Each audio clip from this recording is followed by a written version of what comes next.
3 bulan batuk tanpa henti. Beliau adalah Kak Delita. Perempuan 30 tahun ini jauh-jauh dari Sangatta, Kalimantan Timur untuk mengikhtiarkan keluhan kesehatannya. Sudah 3 bulan terakhir Kak Delita mengeluhkan batuk yang tidak kunjung sembuh. Juga sering merasakan nyeri di tulang belakang sejak tahun 2018. Ditambah riwayat ISPA yang dideritanya membuat semakin tidak nyaman. Apalagi intensitas batuk yang terlalu sering, kadangkala memicu rasa nyeri di tulang belakang.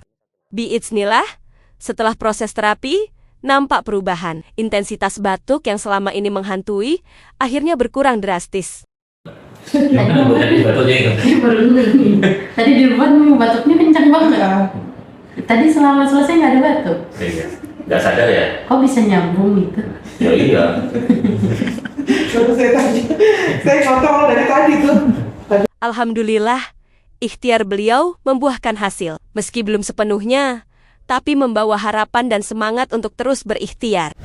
Kamu punya keluhan yang serupa? Yuk ikhtiarkan bersama kami. Informasi lebih lanjut, hubungi admin.